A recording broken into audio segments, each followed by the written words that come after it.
Hello, my name is Brian Heyworth. I am the co-managing partner of Lansdowne Partners, and welcome to the inspiring leadership show hosted by my friend Jonathan Bowman-Perks. Thank you very much indeed, Brian. It's great to have you on the series. You're on for a number of reasons. Firstly, that we know each other, we've become friends over the years, but secondly, that a number of people spoke about you in very endearing terms as an inspiring leader. And that's the people that people are interested in hearing from, who have humanity, humility, and humor. And you do. You have a lovely sense of self-deprecating humor without taking it too far. Brian, you've done a whole range of different things, become the co-managing partner at Lansdowne Partners in the last 3 months. Congratulations, it's early days. You had a very successful career in HSBC as well. Let's take you back to childhood, the upbringing of the man who you now are. You've become, you went to Winchester, which is a great school, but as you were growing up, who was it that influenced you and set the values, the foundational values you live by that are so important to you and make you the man you are? Well, thank you very much. I'm thrilled to be here, Jonathan. So look, I am going back to my childhood is a long time ago. I was born in '65 at a fairly sort of traditional middle class upbringing, brought up in Lancashire. I'm a mad Burnley Football Club fan as a result. And yeah, my dad was an accountant who ended up being the CEO of a sort of medium-sized company in Bury. It was a family business, unfortunately not our family business. And yeah, we were comfortably off, lived in the countryside on the Lancashire-Yorkshire border. And I was lucky enough to be sent to prep school in Yorkshire and then to Winchester. So it's kind of an interesting mix, I would say, you know, professional middle class, this horrible English sort of descriptor, and lots of mates in Lancashire, but then shipped off to school at 8 and then shipped off to Winchester at 13. And yeah, so yes, if you look at my CV, it's Winchester, Cambridge, JP Morgan, etc. But I don't necessarily feel, which I think is a good thing, part of the traditional English establishment, and that geographical distance was important, but not necessarily. Haven't thought about it too much, but it was. It's just worth noting that I'm not a home counties, you know, public school boy by family background. I think it's very interesting, actually, and I see a couple of connections which I want to just draw out. Firstly, what was because I was at prep school in Yorkshire as well. What was the prep school in Yorkshire you were at? Aysgarth. Oh, Aysgarth, yes, and know it very well. And it's interesting that on this Inspiring Leadership show, we've had some connections with Lancashire. I was obviously on the wrong side of the Pennines in Yorkshire, but we had Joe Foster, the founder of Reebok. He was on, I interviewed him last week. And of course, Bury was where the shoemakers were, and his grandfather, who was the first shoemaker and built the first spikes. And then obviously Joe's now 85, an amazing guy and very inspirational. Watch his show. And then before that, we had Kevin Roberts, who went to Lancashire Royal Grammar School and became global CEO of such and such. He was great fun. And his mate, Brian Ashton, who I interviewed the other day, obviously the England rugby coach, got the MBE. And again, Brian introduced me to the latest headmaster of Lancashire Royal Grammar School, who's going to be on the series as well. So there's quite a Lancashire connection there, which is special. My father worked at a company called Crompton's, which was a paper mill in Bury.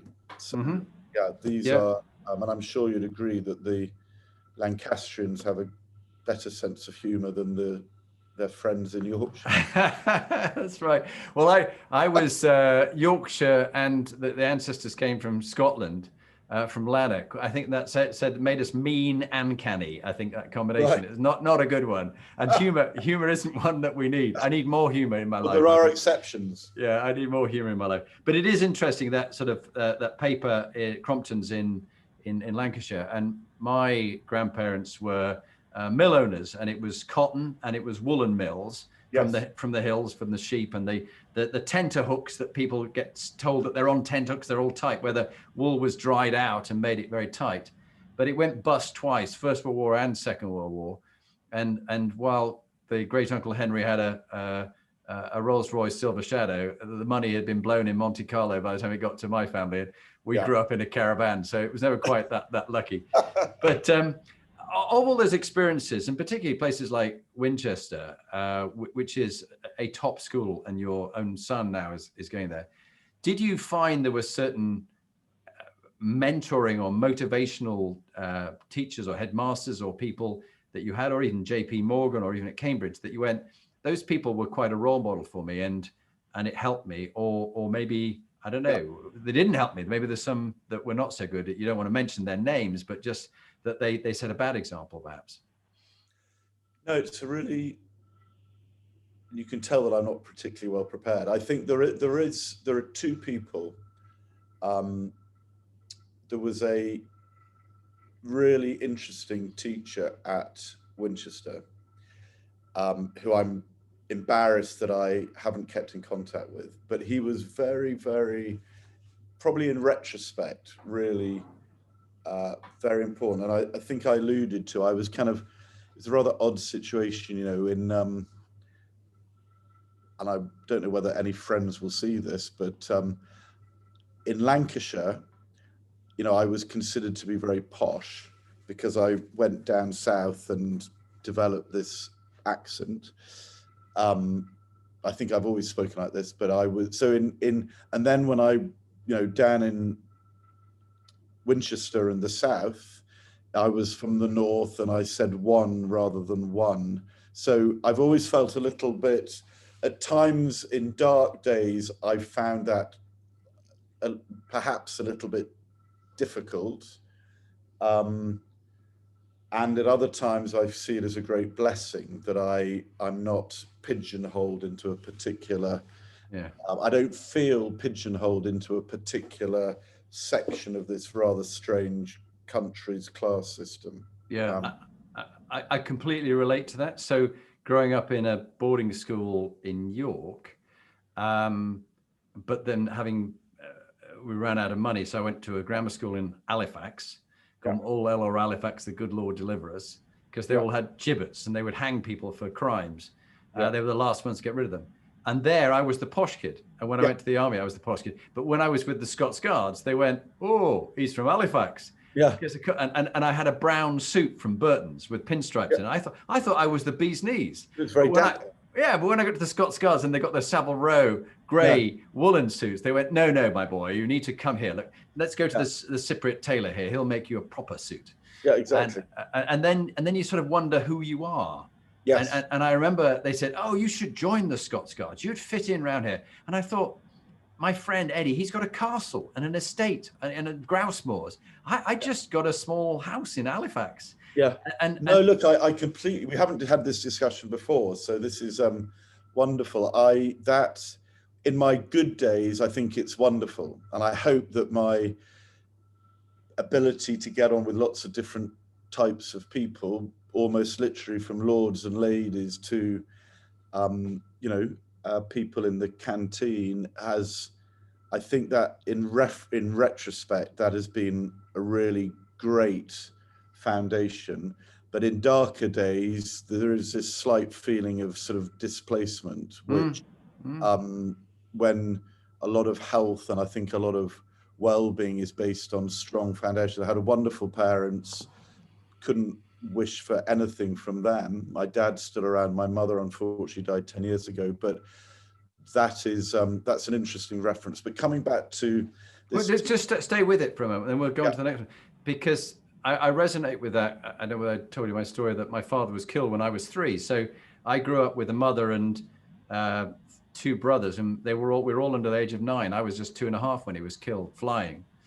And so I've always been a bit rudderless without a father figure. And I think when we're going to talk a little later on about mental health, you've done so much for mental health. When I've had mental health challenges and been close to suicide, it's often that unhinged, that lack of stability is there. And one of the interesting guys who's going to be on the show, David, who will be speaking in a few weeks' time, he's getting 10,000 black interns into the city, which is a fantastic achievement that he's doing. Father was Ghanaian, mother was English, nurse, and they met, doctor and nurse. But he goes into some of the toughest prisons and gets them to find their voice and speak about it. And to a man, they say their journey into crime was because their father wasn't around for them and they didn't have that platform. So you raise a really powerful point. No, Brian. so my dad is still around. We speak every week. I try and see him as much as I can in normal times. So, but it was this, I think this displacement, or at least the good thing is that I think that combination of a solid upbringing, being exposed to opportunities and people that I wouldn't naturally have met in Lancashire has been a huge benefit. Yeah, no, it's great. And just for a moment, I passed through it quite quickly, but tell everybody listening who may not know about Lansdowne Partners, what Lansdowne Partners does and its sort of success, really, if you would, in just a minute or so. Yeah, so you were very kind. I had a great, enjoyable career at HSBC, did 2 or 3 really interesting jobs. And then I was approached and asked to join Lansdowne in the summer and started in January.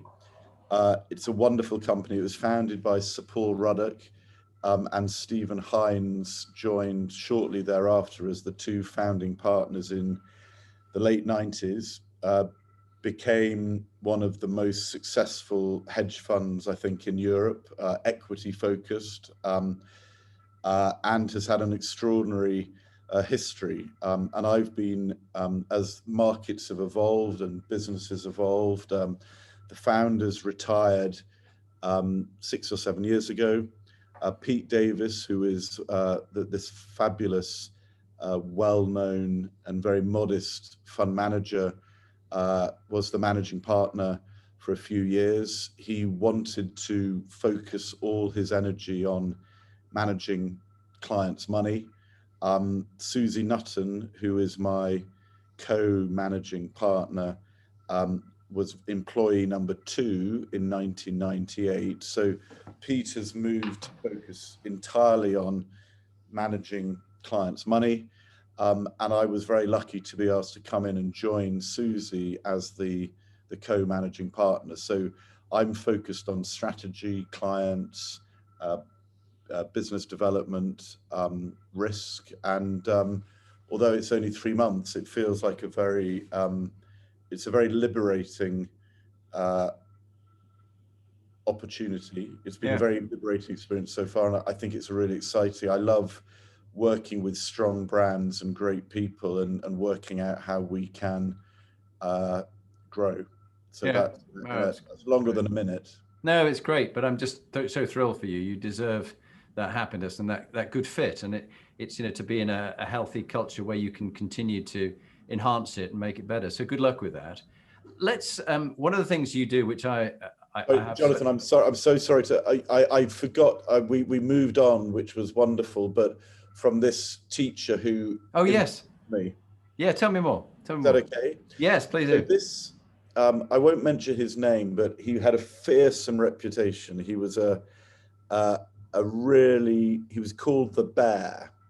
Everyone was terrified of him, and he was a wonderful history teacher and a wonderful medieval historian in his own right. He was probably more, I always thought that he should have been at an Oxbridge college. I mean, but everyone was terrified of him. And I was a pretty good sportsman. He and I played rackets. And he taught me a lot about 2 things. One was about history and about how to write. there's always a danger, I think, with moderately intelligent people who think they're good at writing to make it very complicated. He said, use simple words, communicate simply, say what you think, don't try and embellish it. And I think that's something that taught me. And probably some people may not like this, but I ignored this advice, but he was preparing me for Oxbridge, and we were, and he helped me enormously. Although I read economics, I think I got in because of my history paper. Wow. But what he told me, he said, please, please don't go and work in the city. And he said, this sounds a little bit, he said, you're a little bit different from some of these characters. I think you have huge potential. You don't realize it. Don't just go and make money in the city. Then, of course, I went to work at JP Morgan in 1987. So I ignored his career advice, but I've never forgotten his guidance about being yourself. Well, I have forgotten it, but I've remembered it. But this point about being a little bit different and having confidence in yourself and making your own way in the world, although I've followed a fairly conventional career on paper, at my darkest moments, and there have been some, his voice I often kind of can hear, but he was an absolutely terrifying man. Fascinating. Yeah, I worked for Field Marshal the Lord Inge. He was terrifying everybody, and when he was called General Sir Peter Inge, he was called being syringed, and he'd shout at people at about 1,000 yards who hadn't seen him and saluted him. But any Wickhamists from that era will, whether they were taught they'll know the bear or not, they will know exactly who I'm. Yeah, they will know. Now, you've also talked about you've not just done the day job, you've done so many other things. One of the things I think is a great contribution you've made, and we don't need to go into the detail of it, but you had some tough times with mental health at one stage, and have learned so much from that you've been quite a role model in sharing your story with people, and also helping the city mental health organization. Do you want to just say a little bit about what that organization does and your part in that? Yeah, so look, I think you're right. So I won't dwell on it unless you're interested, but yeah, I had a severe breakdown in 2006 when I was 40. I was hospitalized for 2 months in the Priory, and it was grim days indeed. That was a life-changing moment for me.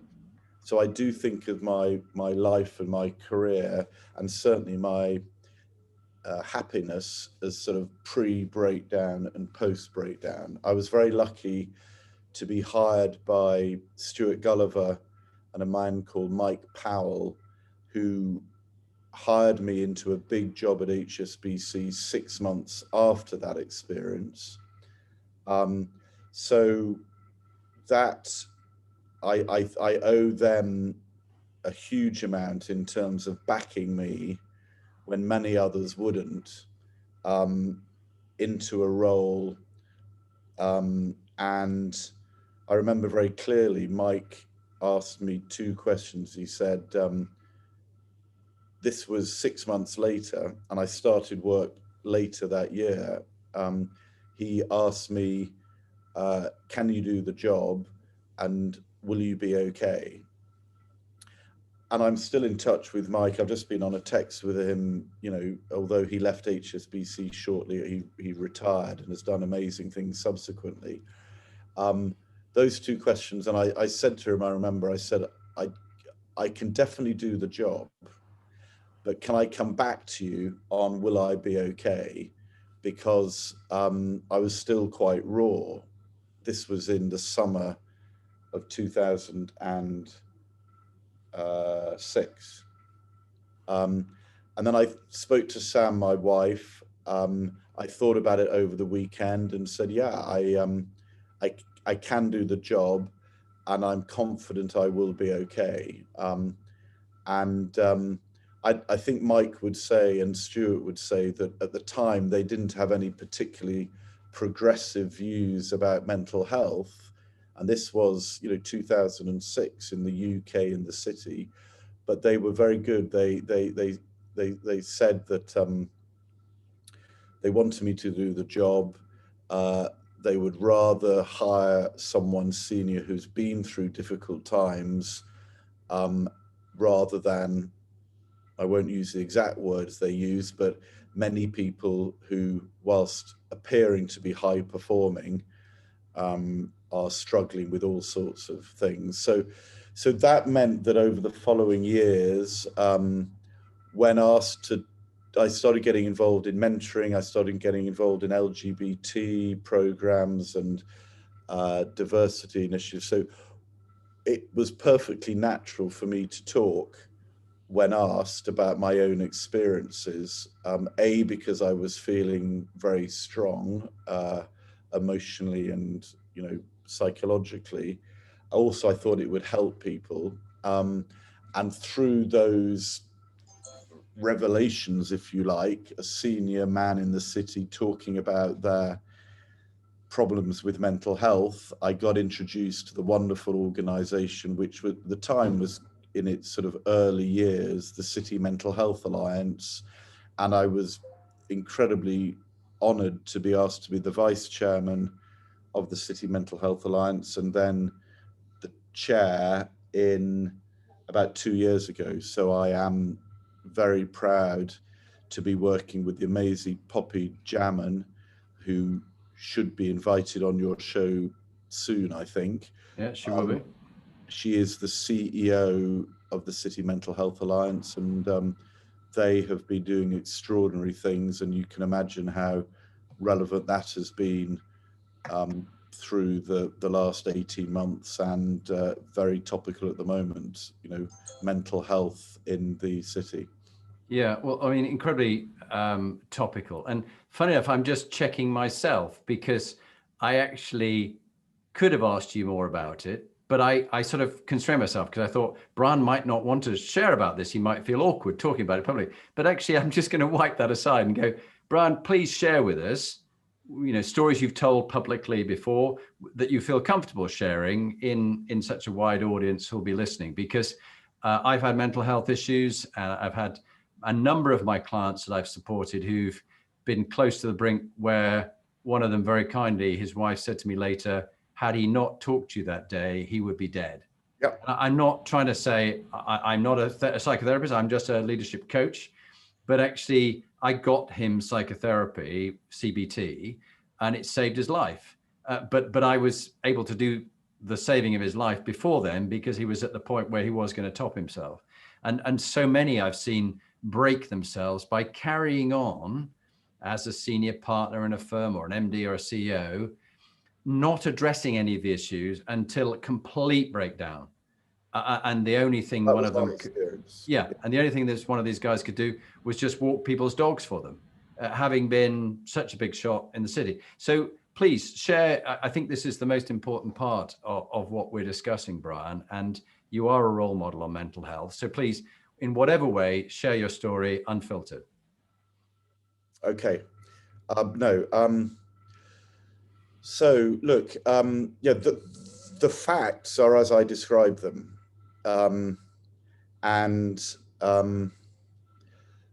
looking back from the age of 10, looking back, didn't feel like this at the time because I described my background. Looking back, I was struggling. I was the way it was, looking back, I was scared, I was anxious, and I was, for whatever reason, I never felt, not that I belonged, but I never felt good enough. And I can assure you that I've had lots of, therapy, lots of discussions. But then and the way it was sort of probably the way it actually drove me, those feelings drove me to succeed. You know, I was good at sport. I was captain of the football team. I was in the cricket team for 3 years. I did well enough in my exams and I got into Cambridge. So that feeling of not being good enough drove me to a lot of visible success. Then I went to university, started drinking a lot and partying a lot, and found a bit of confidence. I was quite shy. People now will laugh, but I was a very square, well-behaved, head of house, captain of football, getting into Cambridge. I didn't smoke, I didn't drink, didn't get into trouble. I was very fearful. Then I went to university and, things were fairly different. So I prefer not to go into many of those details, but I was, loud, boisterous,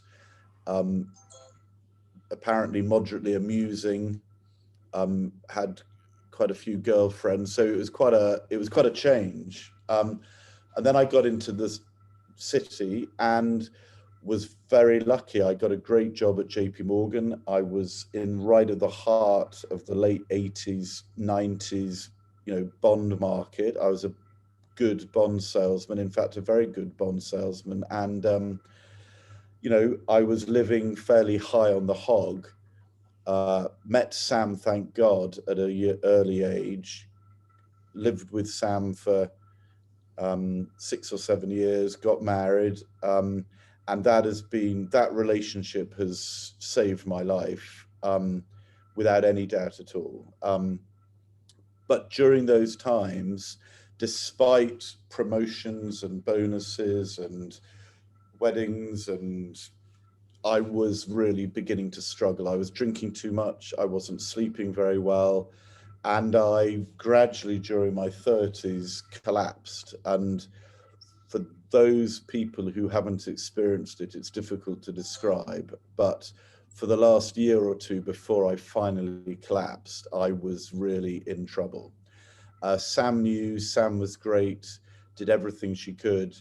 I went to see my doctor, I went on antidepressants, etc., etc. But that was those years were, despite, I was functioning and I was doing well. I mean, I nearly, I was talking to HSBC about this huge job that they gave me post breakdown, but I was functioning well enough to be talking to the next CEO of HSBC about this big job during this period of decline. So that was, I'll pause there. That was the kind of period up to the hospitalization. Yeah. And I was almost literally carted out of the dealing room at Bank of America, where I was working at the time. And a day later was, on suicide watch in the Priory. So it was a very scary moment. Wow. The most scary thing was how the hell was I actually managing to function up until the moment that I was then on suicide watch, in March 2006. Yeah. Yeah. It is interesting that you, and Brian, thank you for being so just genuinely authentic, as I know you are, and have always admired you for that. I just wonder, and the City Mental Health Alliance will probably come across this, that just how many people I've come across who are either functioning alcoholics or functioning drug addicts or functioning manic depressives, and they seem to be okay.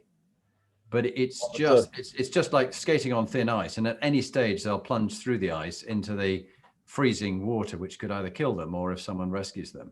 What's your thoughts? Happened. I would say that my wife rescued me, and an amazing doctor who I met in the Priory, and that's when the rest of my life started. Yeah. Yeah. And tell us about Sam, because she sounds like she's an inspiring leader in her own rights. I mean, tell me what makes her special, your wife. Well, goodness me. I mean, everything. I mean, we met. She's 4 years younger than me. We met when I was 25. She was 21. We were introduced by a mutual friend. We had a huge amount of fun together in our youth, and I don't think she'd mind me saying that, but the girl I fell in love with was very. I didn't. Goodness me, I've never really spoken about this in public. Uh, we just got on unbelievably well in our 20s and 30s. Started living together. Then we had kids, and everything has sort of developed from that. But she will be horrified that I'm talking about her in this. But she's been great. She had her own successful career. We had 2 kids, but bluntly, she was still working when I was hospitalized. The kids were 1 and 3, and she had to take time off from Merrill Lynch to look after the family because her husband was in the Priory. She went back to work shortly thereafter, once I'd got up and running, and I think she felt that I was in a good place. She left the city and has been a full-time mum and much more for the last 12 years. Yeah, special lady. And this is the same in so many relationships I come across in a partnership, whether it's same sex or different sex, whatever it is, that they each bring something different to the other, and there's a great strength in the relationship. I unfortunately had a first marriage which didn't work out. I've learned a lot from that, but now in being married to Lee, I found in her my soulmate, and she brings things I haven't got, and hopefully I bring things that she hasn't got. And I think people skirt over acknowledging their life partner when actually it's nothing to be ashamed of, and quite the opposite. They're never given much shout out.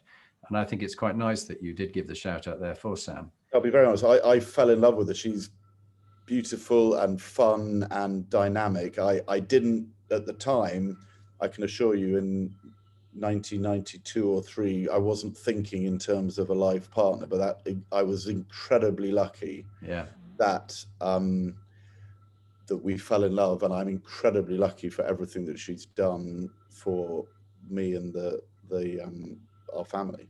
Yeah.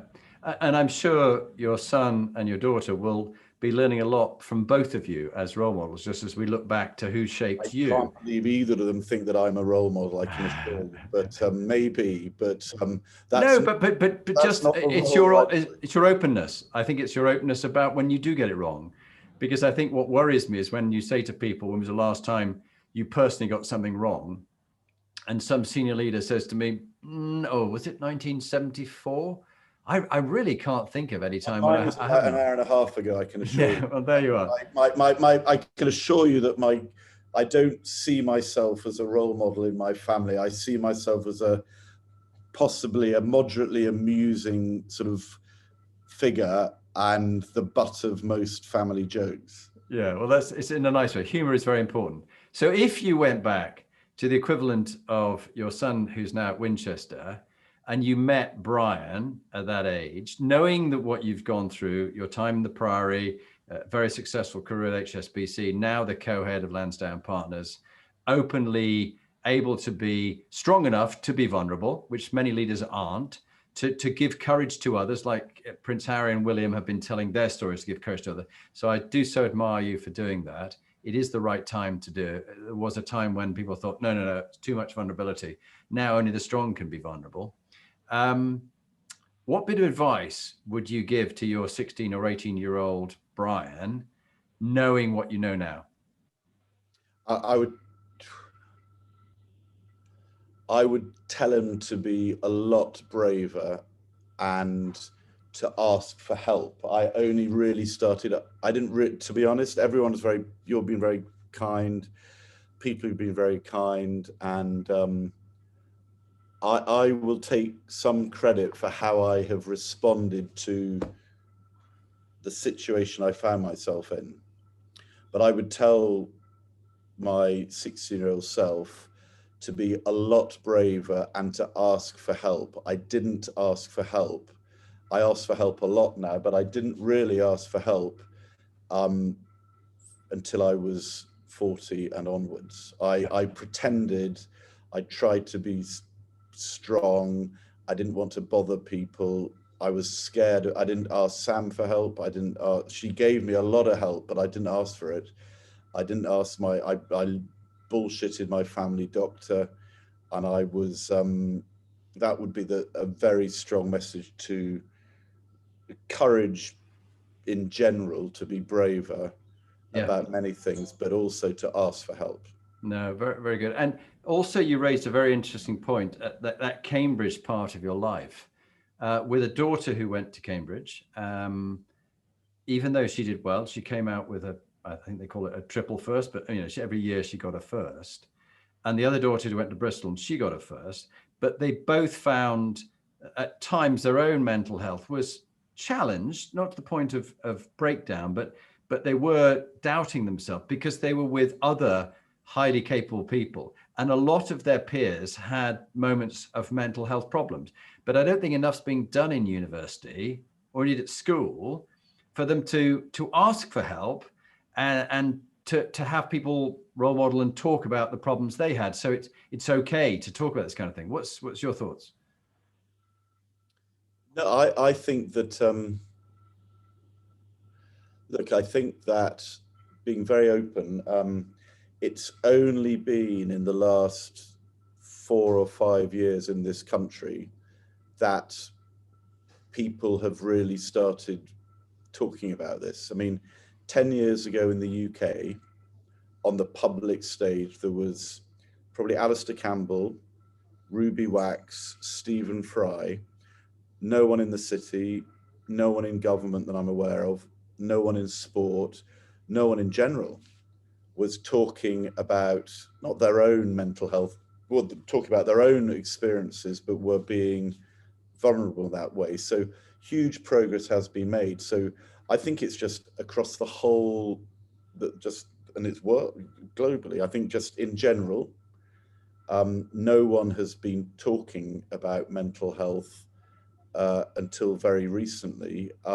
So whether it's in families, in schools, in universities, in the workplace, which is where the City Mental Health Alliance is particularly focused, in retirement homes, it just hasn't been focused on. And that is therefore, a workplace reflects society in which it operates. There's no point, a workplace talking about mental health if nowhere else in society is discussing it. So I think it starts in the family. I think it starts at home. You're so right. And one of the people that you mentioned, I was lucky enough to be their coach. I won't say which one, it's not fair. But I actually encouraged them to start talking publicly about their mental health problems some 10 years ago. Yeah. And a couple of other CEOs who were hiding their sexual orientation, I also got them to come out. And people were relieved when they told them. They said, well, we knew. Why didn't you say? Why did you pretend you had a partner of the opposite sex? Yeah. It really didn't bother us. We're not bothered. But yet it would have been unsafe for them to do that. I remember in the army years ago, people couldn't come out about it. Now it's much healthier, but it is a progress. So Brian, thank you for that. That in itself, we could probably end the show there, but we've got a whole 20 minutes. So I'd just like to pop through a few other questions, if that's all right. Are you okay so far, time-wise? The last point I'd make is, if I may just continue. So I just want that the best piece of advice I was given, I remember very clearly, and this maybe set up the rest of the conversation, that when I was in my darkest days there, my wonderful psychiatrist said to me, "You are very ill, but if I told you that you had cancer, and if you do the things that I say, not only will you recover from cancer, your life will be completely different. that even in my darkest day, that piece of advice, which is, if you do what I say, and that was don't drink, take your antidepressants, go to therapy, get fit, get your life in order, not only will you recover, so I don't like the word recovery. My experience wasn't recovering, getting back to where you before you were in hospital.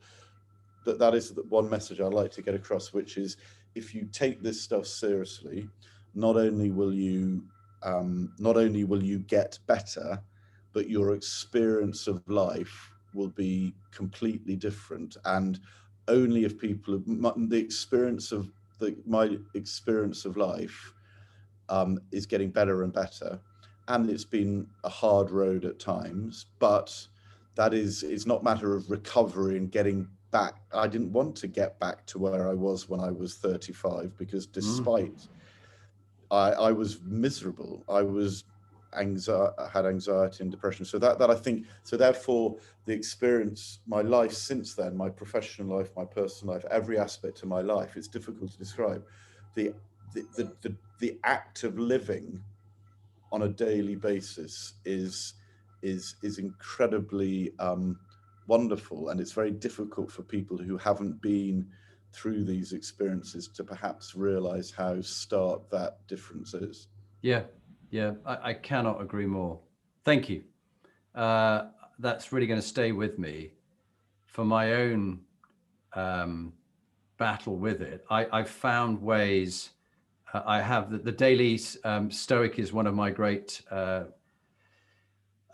pillars of strength in being mentally healthy. I also do mindfulness. I've been doing 90 days of it straight. I'm on 20 minutes a day. And the habit stacking of listen to Daily Stoic, 20 minutes of mindfulness, looking out over a nice view, either 30 minutes of yoga or 30 minutes of HIIT training with weights, and then a walk with the dog with my wife, and then beginning the day. That's the bookend in the morning that sets me up and helps me at night, writing a journal, both beginning and end of the day, to sleep better. I still wake up a lot during the night and worry about things, but I can write things down and then go back to sleep.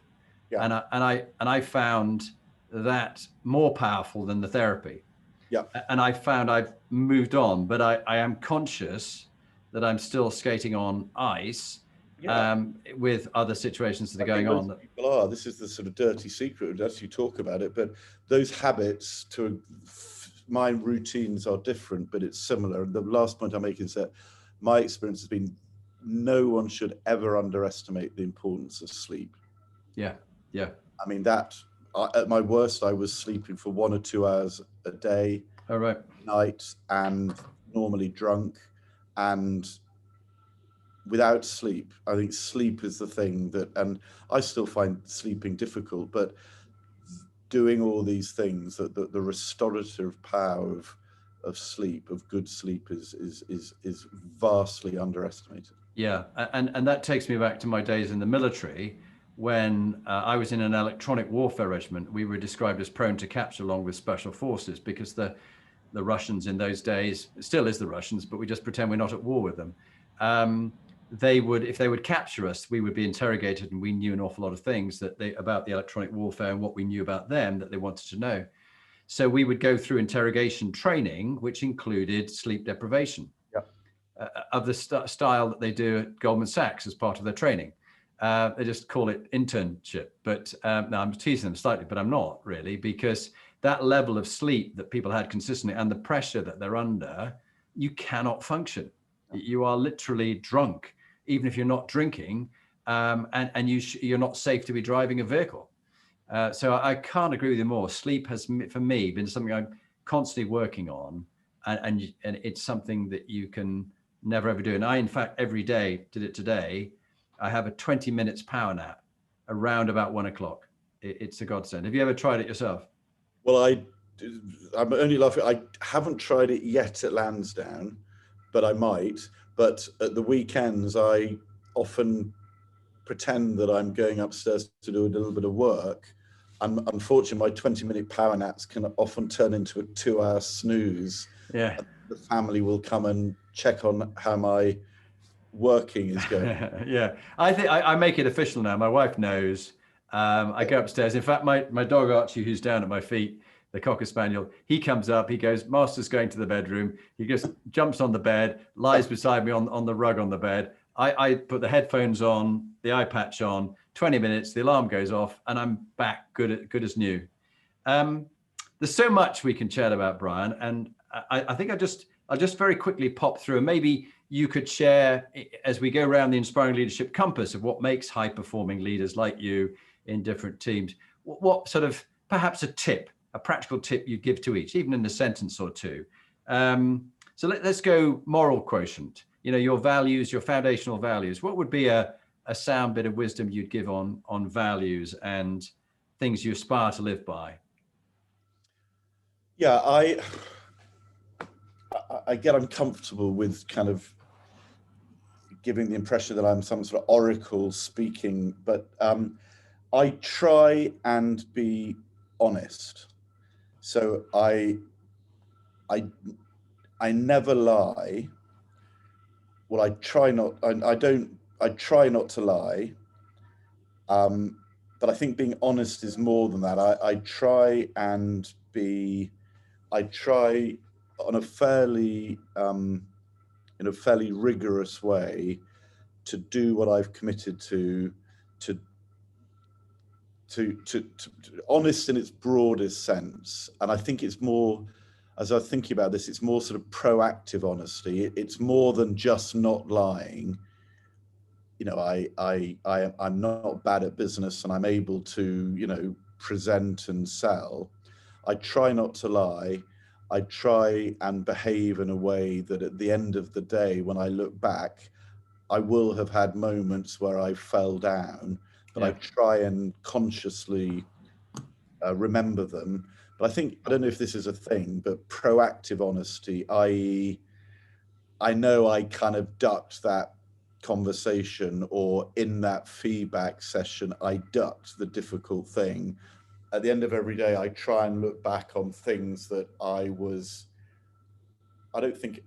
hope I never lie. I don't think I'm dishonest, but there's something about being proactive and just, that conversation yesterday, I should have said that I really thought that piece of work was pretty disappointing. Yeah. So I'm not quite sure what that is. No, I think that's really good. And also I'm reminded you use the word try a lot, and that's something I aspire to take out of my lexicon, back to your old teacher with keeping everything simple as possible. It's old Yoda with Luke in Skywalker in Star Wars. Luke, there is no try. There is either do or don't do. And I either aim, and I let myself down, but I aim to learn from it and either say I will or say I won't. But I avoid where I can say I'll try and be on time, because I know I'm actually planning to be late anyway. Yes. Thank you. So that would be, I think that's right. And you and I have had this conversation in a different forum, which is, yes, I think try is a sort of little bit of a sort of English kind of, euphemism. I agree with you. I think it's fairly binary. And then I do just want to refer back to this point, which is the best piece of advice is just to ask for help. Yeah. No, great advice. In person. Yeah. And then I'm just writing that down because I think it's so good. PQ is like meaning and purpose. What gives, particularly now, what gives your life meaning and purpose? Why do you do what you do?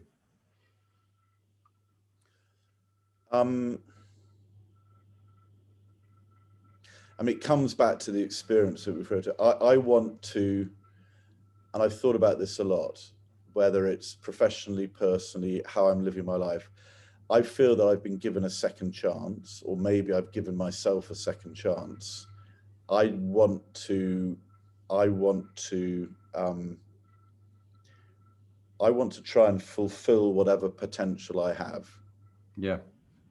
I don't want to look back at the end of my life and think, I don't want to have a regret. So whatever, I don't know whether that is the answer to the question or an answer to the question, but that's how I think professionally, personally.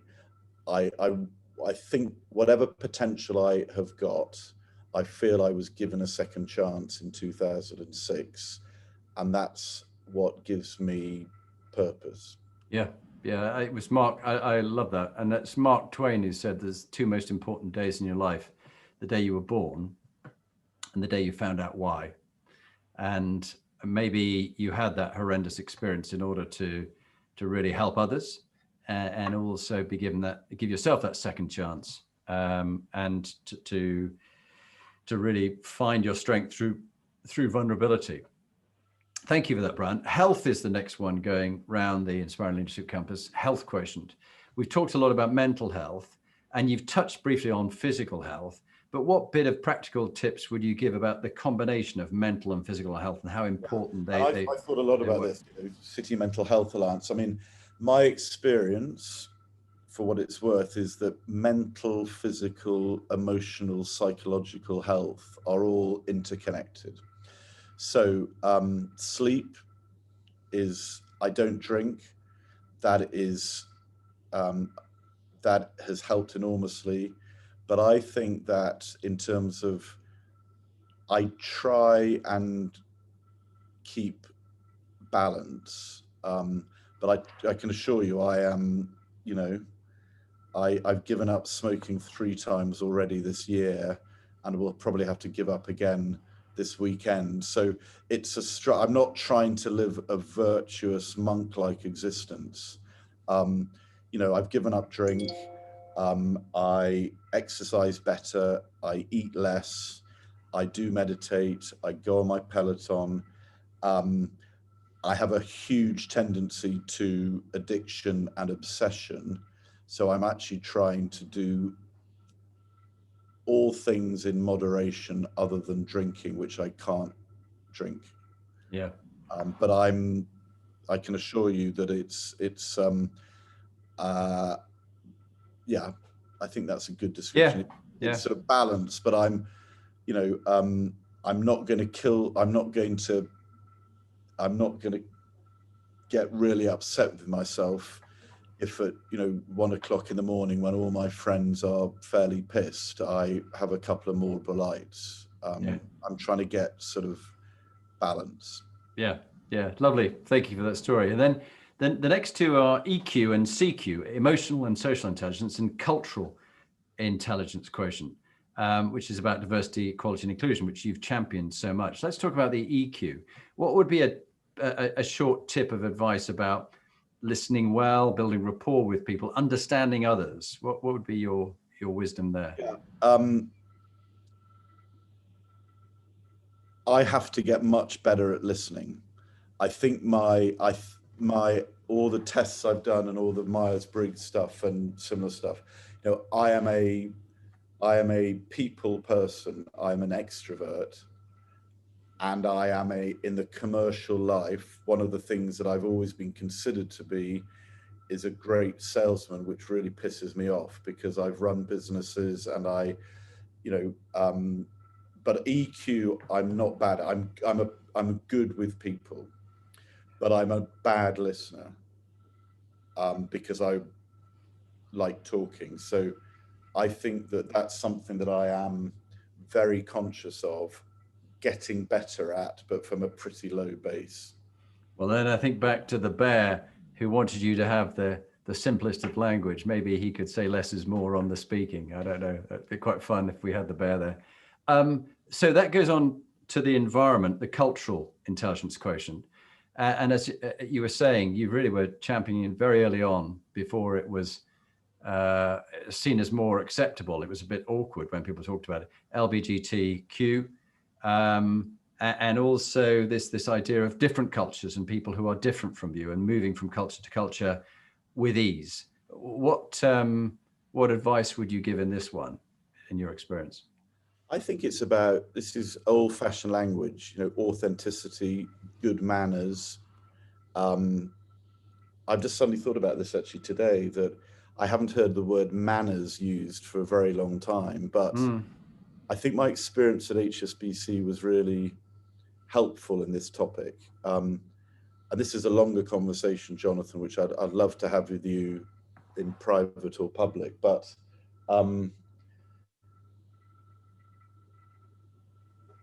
10 years ago, everyone was talking about diversity, incredibly important. but it was largely focused on gender.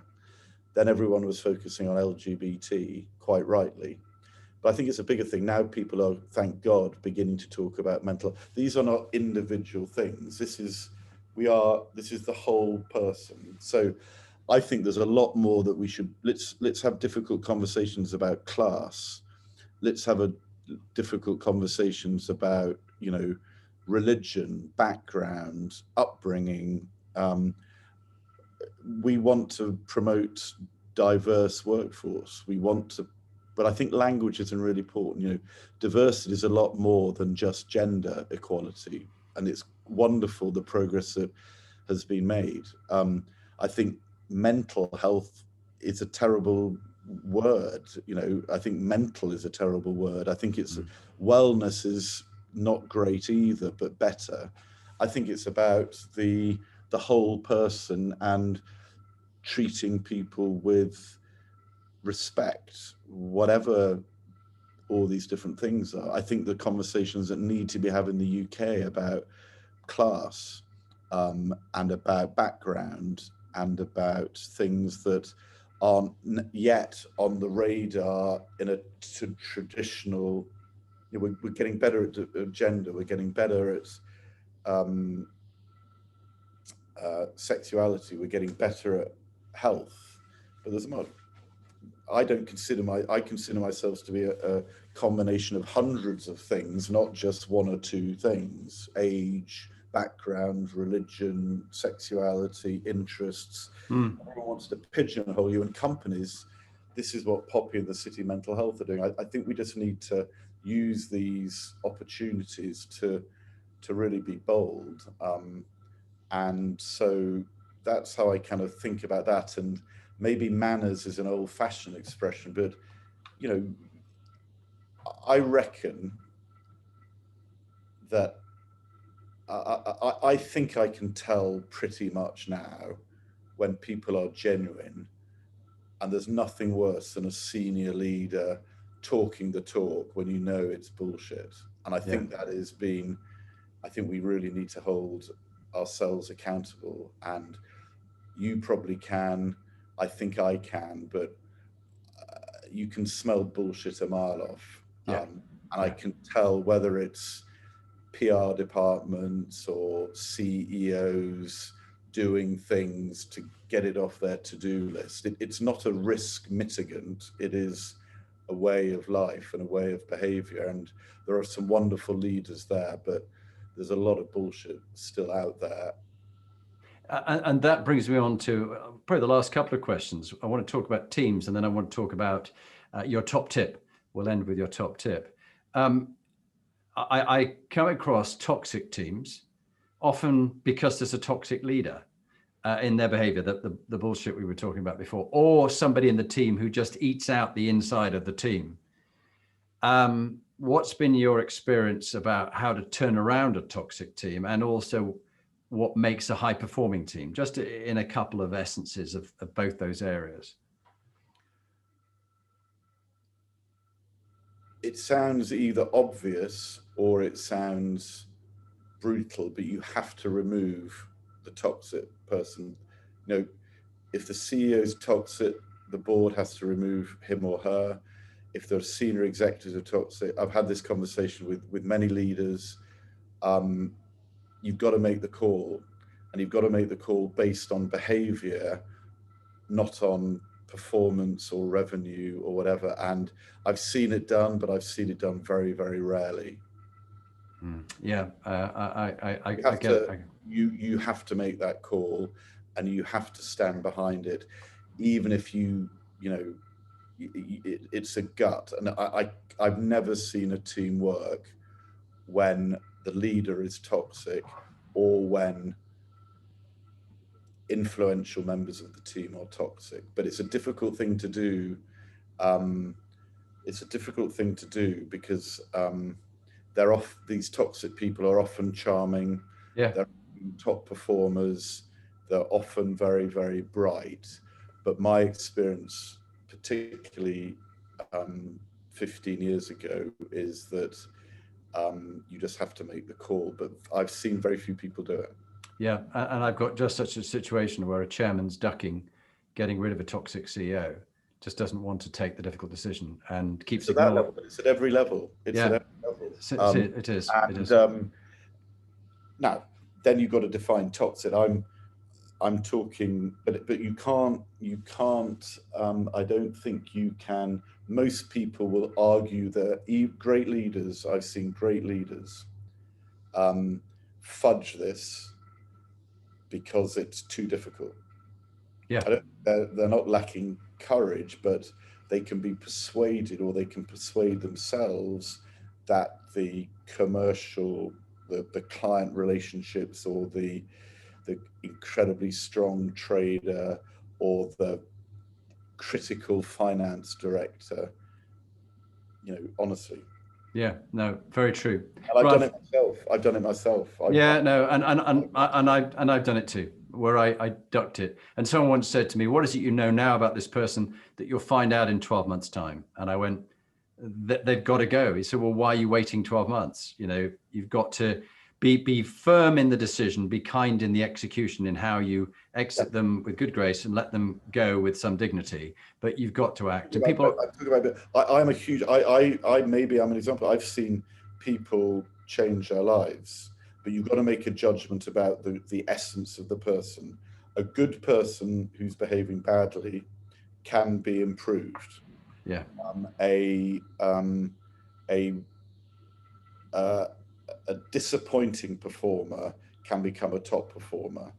But in my experience, and there are more of these people around than we would like to think, a toxic person, a bad apple, I've never seen a bad person become a good person. No, narcissists don't stop becoming narcissists overnight. Maybe you are able to turn them around, but I doubt it. No, I've chosen not to work with them. I've chosen not to work with them. And, or in one case, I was fired by one because I produced some 360 that they didn't like anybody else knowing what was said about them. So I think I now steer a wide course. As someone once said to me, if you're working for a narcissist, emigrate to avoid them. Literally get away. You won't change them. They're charming and they're always promising that they're going to change. They never do. So from that, let's have your final top tip. And if you just introduce yourself again, Brian, because this is a standalone piece of work as well. Just introduce yourself and where you work and what your top tip would be, and a little bit of an explanation. That would be fantastic. Okay. Hello, my name is Brian Heyworth. I am the co-managing partner of Lansdowne Partners, and my top tip for Jonathan's delectation is ask for help. Yeah. And say a bit more about that. Why it's so important? In my experience, however good you are and however good you think you are, you can be so much better with the getting advice from, whether it's your friends, your family, your colleagues, your board, your superiors organizationally. So if you think about it logically and you think about it commercially, it's very obvious, but very few people do it, and I don't do it enough, because in leadership roles there's all sorts of reasons why you don't think it. But the best professional experiences I've had and the best personal experiences I've had of when I've been brave enough to ask for help. Brilliant. Brian, thank you very much for being on the series and for the candor, the authenticity. Stay on the line. We'll carry on chatting when we finish recording. But I'm just incredibly grateful to you, and I know you will touch the lives of many people around the world who listen to this. So thank you. Thank you very much, Jonathan. It's been a pleasure.